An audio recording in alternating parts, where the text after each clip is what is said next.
ஆளுமைமிக்க அரசியல்வாதியாக pure politics பயிற்சி பட்டறை நேரடி இணைய வழி வகுப்புகள் உங்கள் சீட்டிற்கு முந்துங்கள் 7338824242. போலி ஆவணங்களை வைத்து கொல்கத்தாவில் வசித்து வந்த வங்க தேசத்தைச் சேர்ந்த மாடலிங் செய்யும் பெண்ணை போலீசார் கைது செய்தனர். மேற்கு வங்கத்தில் சாந்தாபால் என்பவர் மாடலிங் துறையில் இருக்கிறார். அவர் வங்கதேசத்தில் பாரிசாலில் இருந்து 2013ஆம் ஆண்டு கொல்கத்தா வந்துள்ளார். விமான பணிப்பெண்ணாக வேலை செய்த அவர் மாடலிங் துறைக்கு சென்றார். சில திரைப்படங்களிலும் அவர் நடித்துள்ளார். ஆந்திர பிரதேசத்தைச் சேர்ந்த ஷேக் முகமது அஷ்ரப் என்பவரை திருமணம் செய்த சாந்தாபால் சிறிது காலத்திற்கு பின்னர் அவரை பிரிந்து தனியாக வாழ்ந்து வந்துள்ளார். இதற்கு இடையே ஒரு இடைத்தரகரின் உதவியுடன் போலி ration card, Aadhaar card, PAN card ஆகியவற்றை சாந்தாபால் வாங்கியுள்ளார்.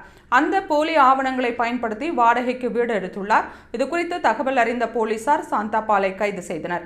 அவரை ஆகஸ்ட் 8ஆம் தேதி வரை காவலில் எடுத்து விசாரிக்க நீதிமன்றம் அனுமதி கொடுத்துள்ளது. வங்க தேசத்தைச் சேர்ந்த ஒருவர் போலி ஆவணங்கள் மூலம் இந்தியாவில் தங்கி இருந்தது அதிர்ச்சியை ஏற்படுத்தியுள்ளது.